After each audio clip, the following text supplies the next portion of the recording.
तो पुलवामा हमले के जवाब में पाकिस्तान पर हुई एयर स्ट्राइक के बाद से ही भारत और पाक में तनाव का माहौल है। पाकिस्तान से सटी सीमा पर हाई अलर्ट है और लगातार तनाव का माहौल बना हुआ है।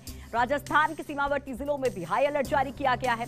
सीएम अशोक गहलोत ने सुरक्षा और जनता की समस्याओं को देखते हुए कई बार आला अधिकारियों के साथ बैठक भी की और अब सीमावर्ती जिलों का वो खुद दौरा करेंगे। मुख्यमंत्री अशोक गहलोत अपना दौरा या तो बाड़मेर या फिर जैसलमेर से शुरू कर सकते हैं।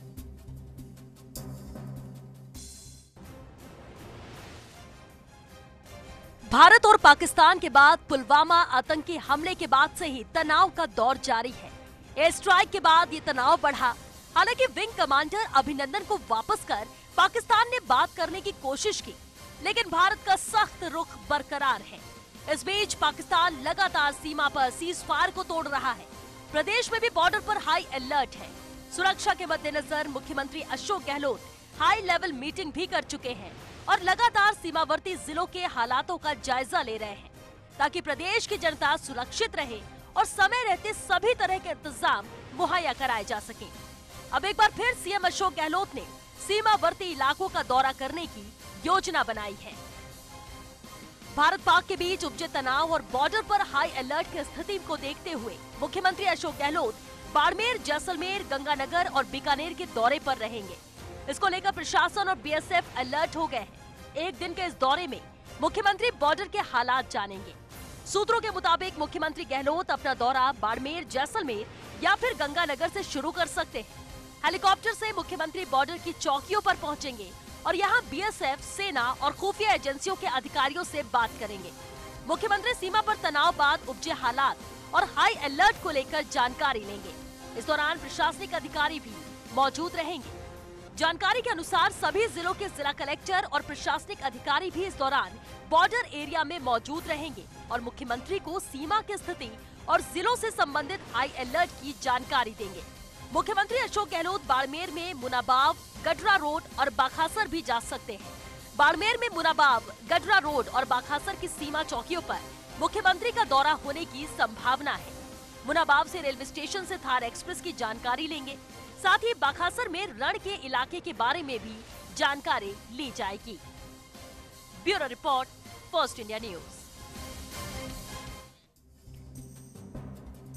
वहीं मुख्यमंत्री अशोक गहलोत की दरियादिली आज एक बार फिर से देखने को मिली।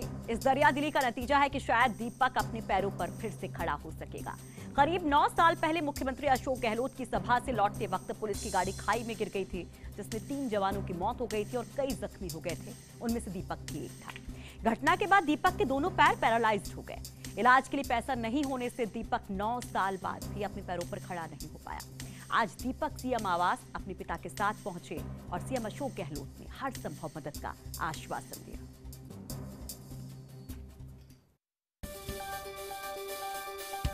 मुख्यमंत्री अशोक गहलोत की दरियादिली एक बार फिर से देखने को मिली। जननायक गहलोत ने एक बार फिर अपनों का दर्द समझा।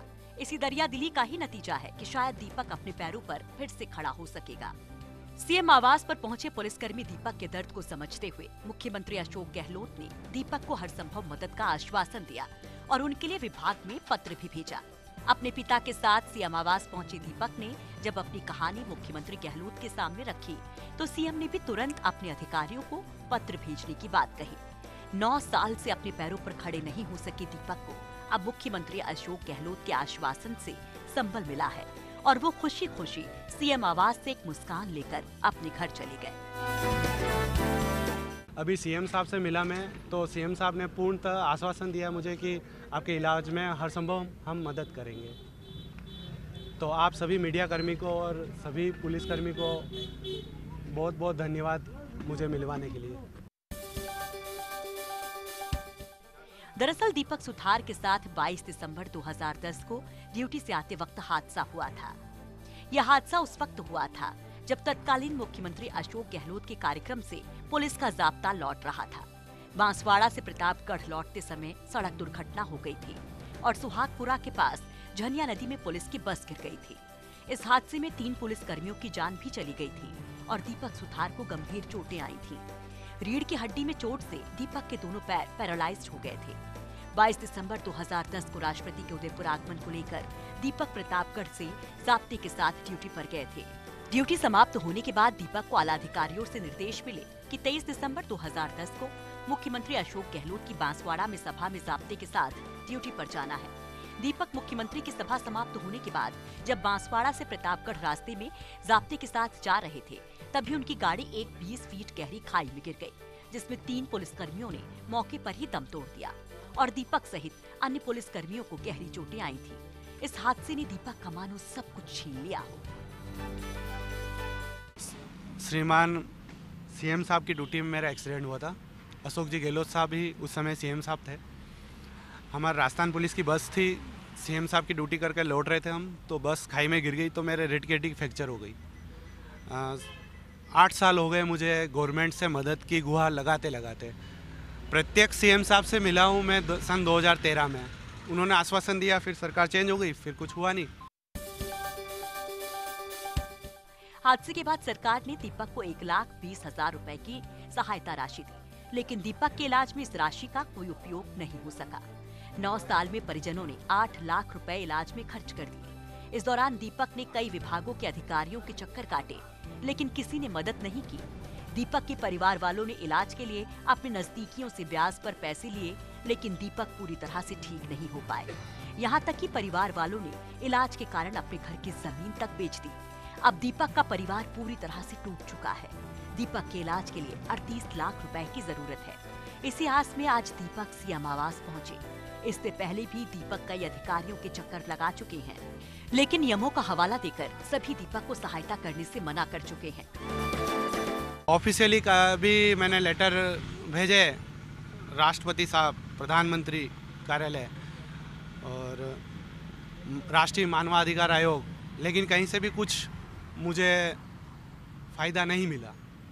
सीएम साहब से मिलने आए हैं और इसका इलाज के लिए खर्चा जो है 38 लाख का है और हम वहन नहीं कर सकते हैं। इसलिए आपका तरफ से अगर मुख्यमंत्री सहायता कोष से अगर सहायता मिल जाए तो ये चल फिर सकेगा और आपकी मेहरबानी होगी। आखिर में दीपक आस लेकर सीएम अशोक गहलोत के पास पहुंचे, जहां से मुख्यमंत्री गहलोत ने दीपक को सकारात्मक आश्वासन दिया। मुख्यमंत्री के सकारात्मक रवैये के चलते 9 साल से विकलांगता जैसी स्थिति झेल रहे दीपक को अब एक नई उम्मीद जगी है कि वो एक बार फिर से अपने पैरों पर चल सकेंगे। फर्स्ट इंडिया न्यूज के लिए जयपुर से भारत दीक्षित के साथ ब्यूरो रिपोर्ट।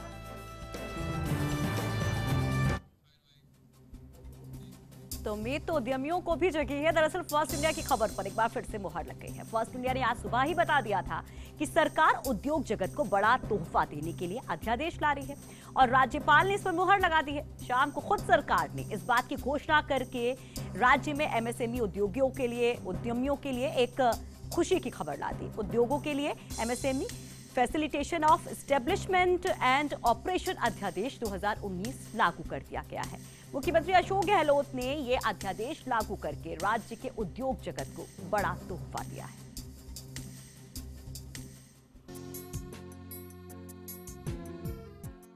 मुख्यमंत्री अशोक गहलोत उद्योग जगत के लिए एक बड़ा तोहफा देने की तैयारी कर रहे हैं। इस पर राज्यपाल कल्याण सिंह ने भी मुहर लगा दी है। मुख्यमंत्री गहलोत की पहल पर अध्यादेश लागू हो गया है। इस अध्यादेश के प्रभावी होने के बाद अब एमएसएमई उद्यमियों को सरकारी दफ्तरों के चक्कर नहीं लगाने पड़ेंगे और सिर्फ सेल्फ डिक्लेरेशन प्रपत्र भरकर ही अपना व्यवसाय शुरू कर सकेंगे। इतना ही नहीं, व्यापारियों को 3 साल तक विभिन्न विभागों की स्वीकृतियों और निरीक्षण सहित कई तरह की विधिक और प्रशासनिक जटिलताओं से मुक्ति मिल जाएगी। मुख्यमंत्री की पारदर्शी और जवाबदेह प्रशासन देने की दिशा में यह अध्यादेश एक मील के पत्थर के रूप में साबित होगा।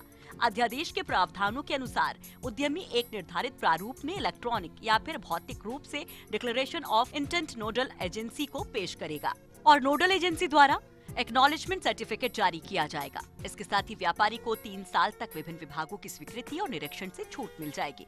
हालांकि उन्हें प्रदेश में पहले से प्रभावी सभी कानून के अनुरूप चलना होगा। 3 साल का समय पूरा होने के बाद उद्यमों को अगले 6 महीने में आवश्यक स्वीकृतियां प्राप्त करनी होंगी। इस अध्यादेश के लागू होने से उद्यमी के समय की बचत होगी और वो अपना ध्यान उद्योग के विस्तार और उत्पादन बढ़ाने पर लगा सकेगा। नए उद्योग की स्थापना की व्यवस्था पर लिखित होने से प्रदेश में निवेश के अनुकूल माहौल बनेगा और MSME उद्योग ज्यादा से ज्यादा स्थापित हो सकेंगे। इस अध्यादेश में नए MSME उद्योगों को राज्य सरकार के नियमों से संबंधित स्वीकृतियों से मुक्ति तो दे दी गई है, साथ ही केंद्र सरकार के भी जिन अधिनियम में राज्य सरकार को छूट देने की शक्ति मिली हुई है, उनमें भी छूट का प्रावधान किया जाएगा। फर्स्ट इंडिया न्यूज के लिए जयपुर से नरेश शर्मा के साथ ब्यूरो रिपोर्ट। वहीं अशोक गहलोत जिंदाबाद जिंदाबाद के नारों से आज सीएम हाउस पूरी तरह से गूंज गया। आज सुबह हजारों की संख्या में प्रदेश भर के रेट चयनित अभ्यर्थी सीएम का आभार जताने के लिए सीएम आवास पर पहुंचे। बेरोजगार महासंघ के अध्यक्ष उपेंद्र यादव के नेतृत्व में पहुंचे इन युवाओं ने सीएम का गर्मजोशी के साथ आवास पर स्वागत किया, आभार व्यक्त किया और प्रदेश भर के विभिन्न जिलों से आए चयनित अभ्यर्थियों को उतनी ही खुशी हुई जितनी की चयनित होने पर हुई थी। तृतीय श्रेणी शिक्षक भर्ती 2018 के लेवल 1 के पदों पर नियुक्ति सहित बेरोजगारों के हित में किए गए सरकार के फैसलों को लेकर इन अभ्यर्थियों ने मुख्यमंत्री अशोक गहलोत का आभार व्यक्त किया और इस मौके पर बेरोजगार संघ के अध्यक्ष उपेंद्र यादव ने कहा कि सरकार ने अभ्यर्थियों के हितों में फैसला लिया है, जिसके चलते सभी अभ्यर्थियों में खुशी की लहर है। उसी को लेकर आज सीएम का आभार जताया गया। सत्ता में आने के बाद आज पहली बार राजस्थान के बेरोजगार को एहसास हुआ कि हमारा काम हो रहा है, हमारे साथ अन्याय नहीं हो रहा, लाठीचार्ज हो रहा है। क्योंकि आने के बाद चाहे व्याख्याता भर्ती का एग्जाम बढ़ाना हो, चाहे रेस एग्जाम बढ़ाना हो, चाहे 7,000 साइंस मैथ के अभ्यर्थियों को ज्वाइनिंग देना हो, और सबसे बड़ा वादा था 26,000 चयनित बेरोजगार को नौकरी देने का वादा, जो प्रमुखता के साथ सरकार आने के बाद कांग्रेस सरकार ने निभाया है। उन्होंने कोर्ट से भर्ती को निकलवाया और ज्वाइनिंग भी दी है, तो हमारे साथ एक अच्छा लग रहा है। इसलिए हम सब लोग प्रदेश के बेरोजगार यहाँ पूछे और मुख्यमंत्री जी को धन्यवाद ज्ञापित कर रहे हैं कि उन्होंने जो वादे किए थे वो पूरा करें। का स्वागत है। मुख्यमंत्री अशोक गहलोत के गृह जिले जोधपुर को पानी की योजनाओं की बड़ी सौगात मिलने वाली है। वहीं जयपुर के पृथ्वीराज नगर को भी बीसलपुर का पानी उपलब्ध हो सकेगा। जलदाय विभाग ने करीब 2,500 करोड़ के प्रस्ताव वित्त विभाग को भेज दिए हैं, जहां पर मंजूरी मिलते ही दोनों प्रमुख शहरों के लिए इन प्रोजेक्ट्स पर काम शुरू हो जाएगा। रिपोर्ट देखिए।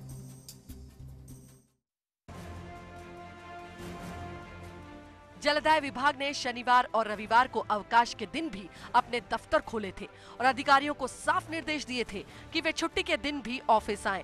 दरअसल अब लोकसभा चुनाव को लेकर कभी भी आचार संहिता लग सकती है। ऐसे में विभाग ने पानी प्रोजेक्ट को लेकर विभिन्न प्रस्ताव तैयार किए और वित्त विभाग को भिजवा दिए, ताकि वित्त विभाग से मंजूरी न मिलने के चलते ये प्रोजेक्ट आचार संहिता की भेंट न चढ़ जाए। जोधपुर और जयपुर में जलापूर्ति की समस्या के समाधान हेतु विभाग ने विभिन्न प्रस्ताव स्वीकृति के लिए वित्त विभाग, आयोजन विभाग और वहाय सहायता हेतु वित्तीय संस्थानों को भेज दिए। इनमें जयपुर शहर के पृथ्वीराज नगर में बीसलपुर का पेयजल उपलब्ध करवाने के लिए 563 करोड़ का प्रस्ताव शामिल है। वहीं बीसलपुर जयपुर के द्वितीय चरण के लिए 289 करोड़ रुपए का प्रस्ताव भी भिजवा दिया गया है। पहले दूसरे फेज पर करीब 1100 करोड़ रुपए खर्च होने थे, लेकिन इस प्रोजेक्ट के लिए लोन की मनाही हो गई। ऐसे में नया प्रस्ताव तैयार किया गया है। उधर मुख्यमंत्री अशोक गहलोत के गृह जिले जोधपुर में राजीव गांधी लिफ्ट कैनाल के तीसरे चरण के लिए 1,454 करोड़ का प्रस्ताव भेज दिया गया है। जोधपुर शहर के लिए ही AFD परियोजना के लिए चरण का प्रस्ताव भी तैयार है। वित्त विभाग से इसके लिए 271 करोड़ रुपए मांगे गए हैं। आगामी गर्मियों को देखते हुए भी जलदाय विभाग ने अभी से तैयारी शुरू कर दी है। चूंकि गर्मियों के दौरान लोकसभा चुनाव रहेंगे, ऐसे में आचार संहिता के चलते वित्तीय मंजूरी नहीं मिल सकेगी, तो विभाग ने छुट्टी के दिन दफ्तर खोलकर कई प्रस्तावों को मंजूरी दे दी। वित्त समिति की बैठक में गर्मियों में पेयजल की समस्या के मद्देनजर जोधपुर शहर के लिए 499 लाख रुपए, बीकानेर शहर के लिए 661 लाख रुपए स्वीकृत किए गए हैं। सिरोही जिले के विभिन्न गांवों के लिए 1,006 लाख के प्रस्तावों की स्वीकृति जारी की गई है। इसके अतिरिक्त जलदाय मंत्री BD कल्ला के बीकानेर शहर की पेयजल व्यवस्था का भी सुदृढ़ीकरण किया जाएगा। विस्तृत परियोजना रिपोर्ट यानी DPR तैयार करने के लिए 255 लाख की स्वीकृति जारी की गई है। जलदाय विभाग में प्रोजेक्ट्स के समयावधि बढ़ाने के प्रकरणों का लंबे समय से निर्णय न होने के कारण सक्षम स्वीकृति हेतु लंबित चल रहे थे। अब ऐसे प्रकरणों पर निर्णय करने का बीड़ा उठाया गया। इसके तहत पिछले 2 माह में विभागीय वित्त समिति द्वारा सभी स्तर पर जांच करवाकर लगभग 23 प्रकरणों की स्वीकृति प्रदान की गई। अब लंबे समय से धीमे चल रही परियोजनाओं को वांछित गति दी जा सकेगी। विभाग ने नए प्रोजेक्ट्स को तो मंजूरी दे दी है, लेकिन बड़ा सवाल उन प्रोजेक्ट्स को लेके है जो तय समय पर भी अभी तक पूरा नहीं हो पाए हैं और इसके कारण राजस्थान की जनता को पानी के लिए परेशानी झेलनी पड़ रही है। अब देखना यह है कि अधूरे पड़े प्रोजेक्ट को विभाग कब तक पूरा करा पाते हैं। कैमरामैन धर्मेंद्र सिंगल के साथ Naresh Sharma, first India news, Jaipur. और अब बात करते हैं जयपुर के ड्रीम प्रोजेक्ट यानी रिंग रोड की। तो फर्स्ट इंडिया की मुहिम आखिरकार रंग लाएगी और लंबे इंतजार के बाद जेडीए ने आकर टोंक रोड पर क्लोवर लीफ के लिए जमीन मुहैया करा दी है। और इस समस्या को लेकर फर्स्ट इंडिया ने प्रमुखता से खबर प्रसारित की थी, जिसके बाद जेडीए की नींद खुली। इस पर एक खास रिपोर्ट आपको दिखाते हैं।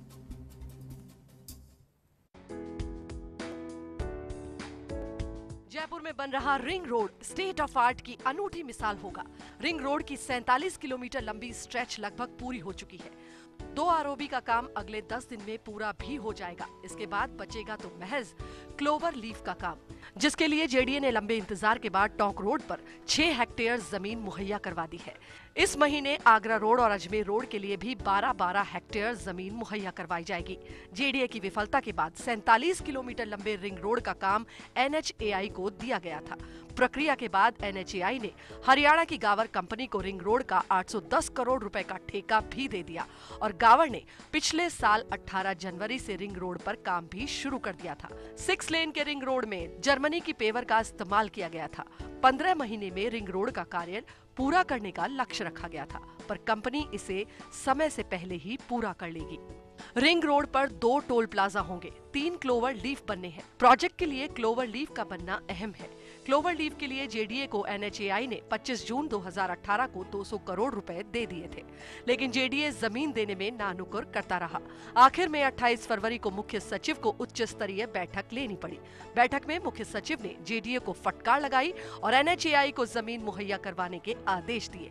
इसके बाद अगले ही दिन जेडीए ने 2 अतिक्रमण को छोड़कर टोंक रोड पर 6 हेक्टेयर जमीन एनएचएआई को दे दी।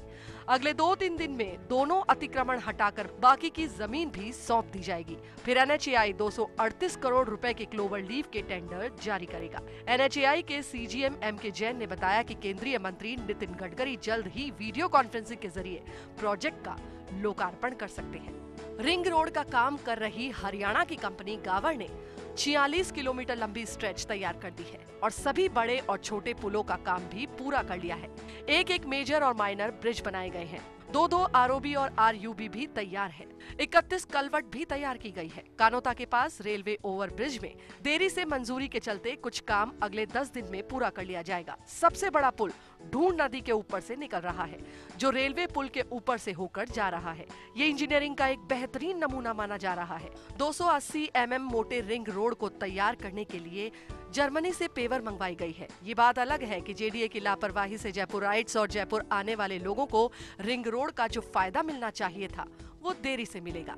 सहयोगी ऋतुराज शर्मा, शिवेंद्र परमार के साथ Nirmal Tiwari, first India news, Jaipur.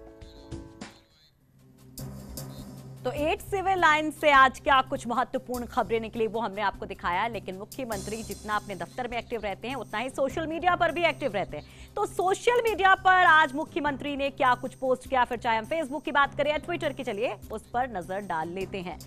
तो सबसे पहले बात करते हैं फेसबुक की। अगर आप फेसबुक पेज पर जाएंगे मुख्यमंत्री के, तो सबसे बड़ी जो सौगात दी गई है राज्य के युवाओं को एमएसएमई उद्योग को लेकर, उसकी बात हम करेंगे। सबसे पहला पोस्ट अभी जब आप जाएंगे तो उसमें वही दिखेगा आपको। हमारी सरकार ने सूक्ष्म, लघु व मध्यम उद्यमियों के लिए जो अध्यादेश लाए हैं मुख्यमंत्री, उसका जिक्र किया है। Facilitation of establishment and operation अध्यादेश 2019 अधिसूचित किया है और इसके बारे में विस्तार से पूरी डिटेल दी गई है कि इसमें किस तरह से उद्यमी इसका फायदा ले सकते हैं, क्या कुछ परिवर्तन हुआ है, किस तरह से उद्योग को बढ़ावा देने की मंशा सरकार की है। और अगर इस पर आप देखें तो इस पर 141 कमेंट्स हैं, रिएक्शंस 549 हैं, 51 शेयर हो चुके हैं। अभी थोड़ी देर पहले ही ये पोस्ट किया गया है। उसके नीचे आप आएंगे तो Akhil Bharatiya police wrestling cluster 2018 प्रतियोगिता के पदक विजेता खिलाड़ियों और उनके प्रशिक्षकों ने सोमवार को मुख्यमंत्री दफ्तर में सीएम से मुलाकात की। उस तस्वीर को शेयर किया गया है और इस जीत पर बधाई दी है मुख्यमंत्री ने। और उसके बाद अगर हम कुछ और चीजों को देखें, ट्विटर पे चले आते हैं। अब हम ट्विटर देख लेते हैं। ट्विटर पे अगर आते हैं मुख्यमंत्री के ट्विटर पेज पर, तो जो हम बात कर रहे थे कि MSME को बढ़ावा देने के लिए जो तब्दीली की गई, एक ऑर्डिनेंस लाया गया है, एक अध्यादेश लाया गया, उसके बारे में डिटेल जानकारी यहाँ पर दी गई। शुरुआती अगर 1, 2, 3, 4, 5, 6, 7 ये 7 ट्वीट अगर आप देखेंगे तो ये सातों ट्वीट जो है वो उसी बदलाव से रिलेटेड है। इसमें विस्तार से हर एक बात बताई गई है। उसके नीचे आप जो हम आपको बता रहे थे कि किस तरह से पुरुष कबड्डी टीम जिसने स्वर्ण पदक जीता और कांस्य पदक महिला विजेता जो टीम थी उसको लेकर यहाँ पर दिया गया है, उनको शुभकामनाएं दी गई हैं। Akhil Bharatiya police wrestling cluster 2018 प्रतियोगिता के पदक विजेता खिलाड़ियों के साथ जो फोटो खिंचाई गई थी, फेसबुक पर शेयर की गई थी, वो यहाँ पर भी शेयर की गई है। और सबसे खास तस्वीर देखिए, जो हमने आपको एक रिपोर्ट दिखाई थी, बताया था कि किस तरह से शिक्षित बेरोजगार मुख्यमंत्री की तमाम योजनाओं से बहुत खुश हैं और आज सीएम आवास पर पहुंचे थे। उनका शुक्रिया अदा करने के लिए वो तस्वीरें भी यहाँ पर शेयर की गई और उसके नीचे महाशिवरात्रि की शुभकामनाएं भी दी गई हैं सीएम अशोक गहलोत की तरफ से।